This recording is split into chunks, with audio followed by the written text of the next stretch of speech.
Driving on the road late at night, early in the morning, you see hundreds of tractor trailers. They're parked on off ramps, they're parked in the breakdown lane. What you don't realize is it's a nearly $200 billion problem. Today on Stories Behind the Door, we're joined by someone setting out to fix it, the Vice President of Truck Parking Club, Andrew Jones. We've been smiling even before we got on live. Before I dig in with my friend Andrew Jones, we're going to give a shout out to our supporters at Kiwi 2 Construction, Wayne Woolsey and his team, sponsors of the podcast. So grateful for them. Kiwi 2, 30 plus years of steel in the self-storage, now into the boat and RV and small bay flex space as well. When they say it's going to get done, it gets done. This guy, man, I've been so excited to have you on the podcast. I first really got to meet you in person out in Anaheim in July, and then obviously spent some time at SSA. But your personality, man, you're just somebody that makes me excited, makes me smile. Very excited to have a half hour of digging into a little bit of that. I always start the podcast the same way. You become synonymous during the course of 2025 with Truck Parking Club, which is really cool.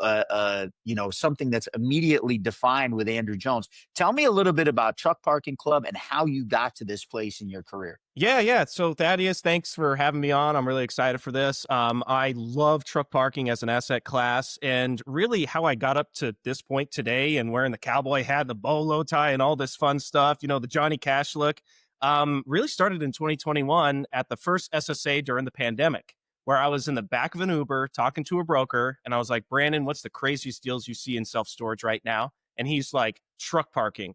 And I was like, Brandon, that's the dumbest thing I've ever heard of. And then I went through the data. I looked at the data for a year, decided to open up my own yard in 2023 out in Midland, Texas, shout out. And I met the CEO of Truck Parking Club because he started at the same time. And that was the platform that I use today. And I kept on helping build that platform, give Evan advice. And God willing, I'm here today sporting the bolo tie for Truck Parking Club and really, fighting the good fight for this asset class. So I love it. And so we're going to dig into data because you got your start with Yardi back in the day, which I thought was very cool. By the way, we're going to get to this as also ASU, Walter Cronkite School of Journalism. I happen to be a Syracuse grad, Newhouse, so we might have to battle it out there. Shockingly, the number of people that have broadcast journalism backgrounds in the storage space is more than you would think. Maybe because it's hard to get jobs in journalism. We all go other places. But I want to dig into what you found when you started looking at the data as it came to truck parking. What was it that you saw that made you really want to open your own yard and go down this road? So it's a 10X problem. So there's about 3 million or so trucks on the road today. So the big Class 8 tractor trailer kind of trucks that you see on a road trip, on the side of the road, whatever. But there's only about 300,000 parking spots that are legal for them in the United States. And just like when you get in the self-storage industry and you're like, oh, there's a self-storage facility. Oh, there's a self-storage facility. When you start to get into the truck parking problem, you start to see trucks that are like, why are they parked on the side of an off-ramp? Why are they parked like in the Walmart parking lot? And it's really because of that metric and because they would want to stay in a secured spot, but they just can't because there's no supply. So. It's so interesting you said that. I just drove up to New York City for an event last Thursday, and at New Jersey Turnpike, 5:30 in the morning, literally hundreds of tractor trailers parked along the side of on-ramps, rest areas, anywhere they can find. So to your point, we have this logistics system set up in our country. What's going to answer this problem going from 300,000 parking spaces for 3 million, ostensibly 3 million trucks that all need a place to go? Nobody wants to park their tractor trailer in the front of their house when they're not on the road. Yeah. I mean, and before I answer that question, one other metric that blew my mind was this problem is $165 billion a year problem for all of logistics. I mean, so that's how bad it is. And the way that we explain that number to me. When you say it's a $165 billion problem, what do you mean exactly? So the average truck driver spends about just an hour a day looking for truck parking. That's an hour where they could have been, taking your Amazon shipment to your house, right? Like to the distribution center, but they spend an hour a day. And if you take 3 million drivers, $165 billion. So that's how we got to that metric. But how are we going to solve that? I mean, two different ways. On the real estate side, having good real estate developers, self-storage operators that know storage already to build supply. We need supply today across the United States, any market. Doesn't matter if it's a port, doesn't matter if it's Dallas, wherever. We just need supply. The second is, well, Truck Parking Club, right? Being able to show the drivers, hey, there's a platform that you can easily book, safe, secure parking anywhere in the country. And, that's the mission, and that's how we're trying to get there. So, I'm interested to dig a little deeper in this because obviously when I look at boat and RV facilities around the country and I'll go dig into local rates. And sometimes when I see the rates that a storage facility, it's not designed for parking, right? But they'll have a spot that's a grass sometimes. Maybe it's paved on the side and they're getting significant chunks of change to have this spot rented out to somebody. yeah. Talk to me a little bit about the economics of it and what people are paying for these spots. Yeah, yeah. So on average, and again, self storage, RV, and boat, we all deal in monthlies, right? But in truck parking, it's daily, weekly, monthly, and then fleets. So large swaths of trucks, right? And they could be there for years. The economics, on average, a daily spot goes for about $20 a day. That's on average. That take the ports, take everyone everywhere. About $20 a day and $200 a month. That's the average. But I've seen spaces as high as $3,300 a month for one tractor trailer and as high as, $200 a day, next to a port, like the Port of LA, for example. Yeah. So the economics can get a little wonky. And again, it's just because there's not enough supply, there's not enough competition. And, us self storage developers can actually bring that supply and kind of take those rates down for the truck driver. So, Which obviously, like, this is the great piece of capitalism, right? When you have things that are undersupplied, ultimately the consumer is getting hurt by that, right? And this exactly. is an area where, we've been fighting this, the growth of e-commerce, which I look at daily. It's unbelievable, more than double in 5 years, the amount of revenue that's being created. And that's all got to get shipped somewhere. They're having a hard time finding truck drivers, and when you add these layers of challenges to it, right, makes it that much more difficult. So I love that you've identified this problem area that needs to be solved because we all want to have Amazon showing up our, we don't even want to. I heard this crazy statistic the other day. I think Walmart knows that if they can't get something in Amazon, if they can't get something to you now in 24 hours, there's a 70% chance you're not going to buy it, Yeah. which is it's unbelievable to think how spoiled we've gotten. I digress a little bit on the other side. I want you to tell me a little bit about exactly what Truck Parking Club is and how it's helping people with this issue. Yeah, that's a great question. And it's very, very simple. Think of Airbnb. Everybody knows Airbnb, right? Single family home, apartment unit, whatever it might be. But we are the Airbnb for truck parking. So that could be a yard that's 6 acres in West Texas, like mine, that runs completely on Truck Parking Club. Or it can be, a free up storage facility, a prime storage facility that has one 12 by 75 space. They don't want to do connexes. Um, you know, and they just want to go ahead and say, hey, we want some extra revenue and we're willing to offer this parking spot for this individual. And from that, just like with Airbnb, customer service, that's all taken care of, 24/7 customer service, payments, billing, marketing. I mean, again, copy paste from Airbnb into this space. That is what Truck Parking Club is. And, in addition to that, access controls, things of that nature, and a number of different kind of new features I've been working on to, help out, operators like myself. So. I talk about that a little bit. This innovation and what's happening tech and the technology side of the space, and how that maybe is going to help answer some of these issues with, 'cause you talked about access, right? 20 years ago, you couldn't go up to a gate and swipe your phone on it and have the gate open for you. Yeah. You're starting to see that level of technology that allows somebody in West Texas to have a site. They don't need to be there. Yeah, that's a great question. And just to kind of tell you a little bit of my journey, when I first started my site, and this was before Truck Parking Club, I was going to use a self storage software. I was going to use Yardi, right? I was going to use storage, any one of these, but there wasn't a daily or a weekly option. And I'm like, I need 24/7 remote management, daily and weekly options. So I had to go with the airport parking technology.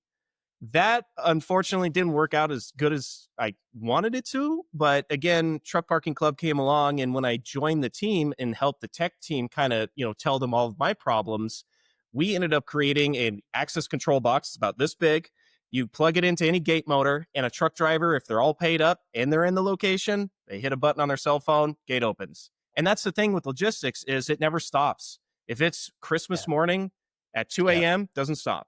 So Yeah, you're a truck driver, short haul, long haul, doesn't matter. They need to go park when they need to go park. And they're all working different hours because they all have different things they're shipping to. So I love that you're addressing that issue in such a way that it allows it to be the near and dear to my heart. Just so you know, my family's from Northern Maine, and a chunk of my family members drive trucks for a living. let's It's go. something that's very common in my Maine, for whatever reason, is a hotbed for truck drivers, the logging and the agricultural business up there, and they're a long ways from anything. But near and dear to my heart, my cousin Ray's driving around the country on long hauls, and he doesn't want to be parked on the side of the road. Not the safest thing for him. So love that you're addressing that. I'm going to diverge a little bit now, not too far, but a little bit. You've created a presence on LinkedIn. And Yeah. I want to talk to you a little bit. The first thing I'm going to do, I'm going to ask about your dad first, and then your son. You made a couple of really cool posts Thank yesterday. you. I think Indigenous Peoples Day couple of Oh weeks ago. yeah. Yeah. Monday. You made a shout out to your dad in the picture of your dad. Talk to me a little bit about your family. I want you to talk to me a little bit about your dad, a little bit about your son, and how that motivates and is important in Andrew Jones' life. Yeah, yeah. So, I mean, the people that know me or that are listening in, you probably know that I'm fairly eccentric, right? I mean, brand new asset class. Yeah, I could have stayed in self storage, kind of done, what I wanted to do before, but that's just not who I am. And to kind of give you a little bit more background, I grew up on an Indian reservation in Western Arizona, middle of nowhere. It was near Lake Havasu City on the Colorado River, but, 2,000 people. So, not a lot of people. And that really kind of shaped who I've become because there was a lot of like family values behind the work that you do. What is the community that you're trying to support? What is the family? Tell the story. If you're going to be yourself, be yourself. And that's kind of, coming from my dad, who was Native American, or as he called himself, Indian. He, he wore bolo ties. He hated ties, hated bow ties, all that stuff. And I used to wear those kind of things, but I wanted to honor him and his legacy. And say, hey, I'm doing this new thing. Like you were an entrepreneur, dad, and I want to go ahead and dress kind of like you did. Now, where we bifurcate, though, is I was a big fan of Johnny Cash. He couldn't care less for country music. I mean, big Sammy Hagar, all that kind of Van Halen in the 80s. And I said, no, Johnny Cash, one of my favorite artists. I want to wear the black. So that's why I kind of got this get up. And as I kind of take those family values and kind of the community oriented, mindset that I have, obviously I bring that into work, having friends like you, Chris Koenig, anybody else that might be, in the self-storage industry, a number of different, individuals. I take those values and I impress that on my son, which, having a 4-year-old, the only thing he really gets is, hey, dad gets to work with trucks all day. And as a 4-year-old, he's like, oh, dude, trucks, dad, let's go. That's So as cool as it gets, right? I yeah, can still remember being 4 and seeing my first Hess truck that my dad brought home one Christmas, right? So you yeah, can't go wrong with trucks and 4-year-olds. I am relating this through LinkedIn because obviously yeah, we're friends on LinkedIn and you're active, and I see your family. You just took your son to Disney, which I thought was hilarious, right? Because taking your kid to Disney is not a vacation for a parent. You kind of made that apparent with one of your posts afterwards. I thought was hilarious. You're like, I've never been so happy to get back to work, which I thought was really funny. for sure. I'm gonna come back to LinkedIn, and you made a post which and you're really really good at it. Your creativity and your expression on LinkedIn. Thank you. You were at Disney and you did a little. You wrote truck over one of the parking signs, and it said truck parking in the Disney parking lot, and made a thing about Disney's doing truck parking now. Talk to me about where that creativity comes from, where you learned and understood how to use LinkedIn to kind of draw attention. Yeah, I think it was, about a year or two ago when I really decided like, hey, this is who I am.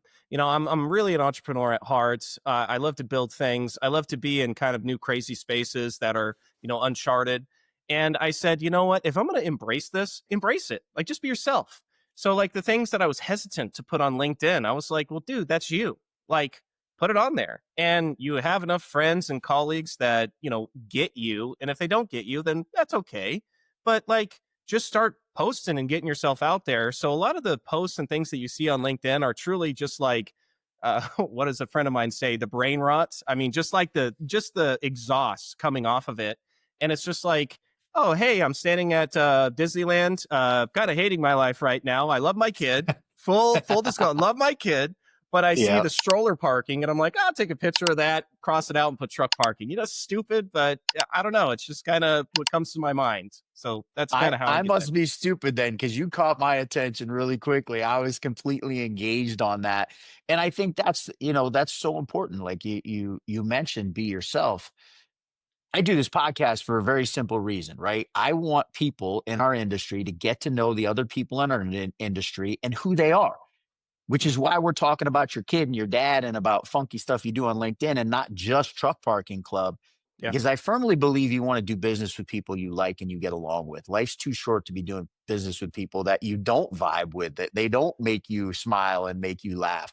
You've used that very, very intelligently in terms of how you've operated on social media. So I want to give you some kudos for that. Yeah, and actually, I have a very firm, like, Ken Woolley's like one of my heroes in the space. I mean, and his long term vision is a long term vision. I'm going to be here for decades, and you're not going to be in one industry for decades if you're going to not make a lot of friends and be friendly and just kind of be yourself. And that's where I get a lot of my kind of professional, I guess, somebody I look up to, but obviously, personally, my dad, my friends I grew up with, and even the people that I've met in the self storage industry, it's just a long term kind of thing, and I just want to be friends with them when I'm like 60. So Love that. Love that guiding principle. We're going to circle back to Extra Space because you spent some time there. Obviously, you mentioned Ken Woolley, for people who don't know, founder of Extra Space, right? We'll get back to that for a second. I want to dig deeper into LinkedIn a little bit. One last question. How has it impacted you? How has it helped your growth? And how have you seen the results from having that strong presence on LinkedIn? yeah, no, I mean, professionally, I think at least once a week there's somebody, whether it's a third party partner for CubeSmart, Extra Space, NSA, I mean, whoever it might be, or maybe it's just a smaller operator. They will reach out to me and say, "Hey, I saw this post that and they'll, we'll have a conversation about Truck Parking Club." Personally, I've had some comments, obviously you today, but also other friends that are like, I had no idea your dad looked like that. I didn't know this is where you grew up. That's so cool. Like, it kind of makes a lot of sense now after meeting you at a conference. And I think it's really benefited me, and it's something I will continue to utilize and continue to use. And really, it's the only form of social media I use. So I'm getting close to that. I got a VA in the background that posts stuff on Facebook and Instagram and TikTok for me now, Eric, who you got to see beforehand. For those of you watching, Eric in the background is all the brains behind this operation. Everything good that comes out of this podcast because of him. I think that's so, we always hear you do business with people that know, like, and trust, right? And so your ability to allow people to know you, trust that you know what you're talking about because your content's intelligent and you explain what Truck Parking Club is, but you've broken down some of those barriers before you even have first contact with a potential partner. I think it's brilliant. And again, I'll give you some kudos for that. yeah, no, and actually, as I, talk about my job at Truck Parking Club, it's like, hey guys, I'm an actual operator. This is what I've done. Like, if you don't think it's a good idea, like these are the mistakes I made. Like, I'm not your dad, but like maybe don't do the things that I did that were mistakes in the past. And that's kind of how I look at it, even through the LinkedIn posting is, hey, Andrew made these mistakes. Maybe I shouldn't make them. And the conversation's much easier when we actually have a conversation. So I promised I was going to come back to Extra Space. We're going to take one step further back from Extra Space because you started in the business working, building a sales team for Yardi, which I thought was what a fantastic place to start on the data side of it. Talk to me a little bit about your experience there. And also, I would love for you to talk to me a little bit about the growth, especially in the storage sector, but in boat and RV and in truck parking as well, of the data that we have access to over the decade that you've now been in the space. yeah, no, and even before Yardi, I worked 7 years in wastewater. So wastewater, I was a sewage guy, and then went to Yardi. So that was always a fun kind of a little bit of background on me, little lore, the Gen Zers are kind of saying. But when I look at Yardi, I had the pleasure of my boss was Jeff Adler. He really started Yardi Matrix. And his wealth of knowledge was so incredible. And one of the biggest things that ever happened to me was, being under him was understanding, hey, this is how data works. This is how it's consumed. This is how, commercial real estate operators see this space. And, from that, I was able to say, okay, start at Yardi, sales rep, associate, worked in multifamily, then, got kind of pigeonholed into self storage. And I was like, I know nothing about self storage. But they were like, Andrew, you got a different mindset. You're going to understand these people better. And from there, I built a couple sales teams. We worked in, helping out small, medium, and large kind of enterprise self storage operators. Same with manufactured housing. And from there, I helped obviously with Yardi Matrix. So somebody like yourself comes up and says, "Hey, I have a new real estate development. I need the data from Yardi Matrix, but I'm also going to need the operations from any Yardi product." So I would work tandem between multiple teams to say, "Okay, this is the first product. You don't need this product yet." And then go ahead and use this once you get operational. And that kind of mindset of understanding an operator, even before I became an operator myself, was very eye opening because it's like, you don't need all products at once. You might need it further down the line when you're bigger, but if you're a guy that's just getting into the space, you need the data. And once you build it, you need the ops. And sometimes you don't need the data once you get done. So, And I love that. Not trying to oversell somebody on the front end. oh yeah, no, and I mean, I think that was always kind of my, how do I build the empathy for an operator? And I don't think I really built that empathy until I became an operator myself, where you get down to the really small things. Like I hate gate operators, right? And I would have these conversations as a vendor at Yardi, and they're like, "Well, this is how I do it in QuickBooks." I'm like, "Who cares?" But when you do stuff on your own and you have your own business and it's your own money, you tend to think, okay, these small things are actually really big things. And as a vendor, I should be listening to that and be empathetic. So, Interesting to pick your brain a little bit. I didn't get into the industry until 2021. So you were already at Extra Space, I think. By the time I got into the industry, you'd left Yardi. But when you were at Yardi, there was not a Radius Plus. There was not a Tracked IQ. I don't even know if Store Track existed at the time. Talk to me about the influx and not just on the data side, but even on the other side, operating systems, just the influx of technology that's come into the space. yeah, no, I mean, one, I always like to kind of call out a storage bug. I mean, Tommy Lee over there, I mean, absolutely fantastic job that he's done. I mean, everything from the marketing to the actual execution. And he really got in right before the pandemic. And it didn't really explode for him until after the pandemic. And we've seen a lot of these different kind of new vendors come into the space, which is something I love to see.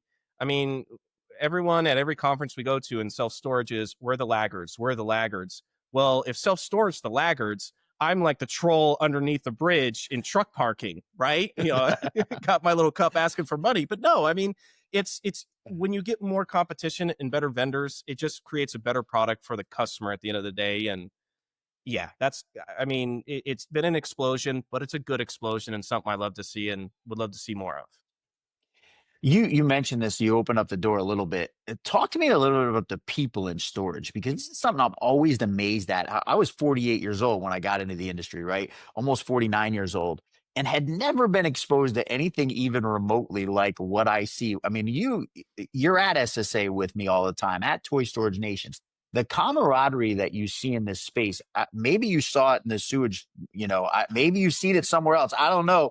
I've never seen this before. Talk to me a little bit about that and what it's like in this industry. Yeah, that's a great question because when I was working in multifamily, starting at Yardi, I felt like a square, a square peg going into a round hole. I mean, it just a lot of my personality, I didn't really gel with it. There were some people I would, but when I really got into the self storage industry, small bay, what you're doing, especially on the truck parking side, manufactured housing, these kind of smaller niches, I'm like, oh, these are my people. Like I feel comfortable around them. And I feel comfortable enough to say, like, hey, this is what I do at my site, step by step by step. And like, you want to do it yourself? Good for you. Hopefully, we can do a deal down in the future or whatever that might be. But I mean, I never really felt that camaraderie, the same kind of camaraderie I felt at a wastewater treatment plant until I really got into the self storage industry. And I know that sounds strange, but it's just a feeling. And I know a lot of people listening probably have kind of felt the same. So. I love that. Okay, we're going to come back to Extra Space because I've been saying I was going to do it. You spent a couple of years at Extra Space, ended up being a regional manager, had 100 plus stores under you. Talk to me about that experience because that company operates at a very high level. Been lucky enough to get to know. You mentioned earlier. I just had Noah Springer on last week, but I've gotten to know a bunch of people in that organization. What was that like to be inside of Extra Space and kind of get to see operationally how they run? Yeah, I mean, I got what I wanted, which was, going from a vendor into an operator to see how it actually works on the operator side. I call it my MBA in self storage. Was the 2 years I spent at Extra Space, and truly, it was. I mean, everything from on the ground site manager operations to the product side to the data side. Revenue management is always something that is talked about at Extra Space. And actually getting to meet the data scientists, have a beer with them, really understand how the sausage is made. And then, talking to owners on the third party management side, my love of the Midwest really became a real love when I got to manage all the stores in the Midwest during the Life Storage acquisition. And that was tough. But at the same time, it was an incredible learning experience. And, Chris, Eric, and even Noah giving me the chance to be on their team is something I'll never forget and always will be thankful for. So, Love that. And now, what's next for Andrew Jones? What's your plans? More, you're going to build more facilities yourself, more of a concentration on building the truck parking club system. Where's your focus going? oh yeah, I think before I got in the truck parking club, I was going to start building and buying sites and all that fun stuff. But truck parking club can make the biggest impact on the truck parking crisis in America versus me being a real estate developer. So I'm really focusing on that because that's my mission, is to help solve this truck parking crisis. And once you get to know truck drivers, they're some of the best people that you'll ever work with. And Truth. so really my big focus here is to help other commercial real estate developers optimize their spots and build a really good platform for the truck drivers at the end of the day. So Well, I want to go back to the Midland Permian Basin, right? You're yeah. out in West Texas, and definitely trucks going through there. Maybe more oil tankers than flatbeds. But talk to me about that development, how it's performing for you. It's going well. I mean, personally, 80+% occupied, split between iOS and truck parking, which is how I kind of see this business kind of turning out with much larger yards. But I mean, with the amount of like trucks that are on the road, I mean, an 18 wheeler is like a regular Ford truck that we see in the city in Midland. Yeah, And if you're yeah, driving a car, you're pretty much like driving a moped in Midland because there's just so much freight going through there. And yeah, my yard's yeah. completely full of sand haulers and water haulers for fracking. So Absolutely love that. Anyone who's watched Landman, you're like, we're brought into the Permian Basin and see the trucks go, the roads they make strictly for the trucks going to the oil rigs, which I think is fantastic. Listen, I want to wrap this up. I promised you I'm going to honor your time, and I try and honor the viewers' time. So we keep this thing to a half hour so it's digestible. Um, how somebody get a hold of you? They're interested in this. They want to be, they have spots at a site. How does somebody get a hold of Andrew Jones to talk how they can integrate into the truck parking club system? absolutely. Yeah. Andrew at truckparkingclub.com. Easiest way to go ahead and get a hold of me. As well as, I mean, go on LinkedIn, Andrew Jones. You can go ahead. You'll find me. If you see the cowboy hat, the bolo tie, that's me. Send me a message. Always around, always sleuthing. So I was busting your chops before we got on live because you got the headphones on. The I the know. cowboy hats, it's hanging on the wall over his head. You can't really make it out perfectly in the picture, but it is there. So I was like, hey, this guy's got to come on. He's got to be in full regalia. It was kind of funny. Listen, so much, such a pleasure. Every time I see you, your energy, your positivity, the way you treat other people speaks so highly of you. And kudos to your dad for raising you the way he did, because it's been great for me to get to know you, but I also know the high esteem that other people hold for you, and the way you treat them when I see you firsthand. There's nothing more that I could ever say about somebody that would be more important than that. So thanks so much for coming and joining me, and thanks for what you're doing in the space. Yeah. Same to you, Thaddeus. And thank you so much for having me on. Appreciate it greatly. I'm going to give one more shout out to my good friends at Kiwi before we log off here. Wayne Woolsey and his team, providing steel for steel building, self storage, small bay flex, boat and RV. 30 plus years of experience. And when they say it's going to get done, it gets done. You can reach them at kiwiconstruction.com. Tell them you saw them on the Stories Behind the Door podcast. One more time for Andrew Jones and the bolo tie. Thanks so much for joining us. That's it for this week's episode. We'll see you guys next week.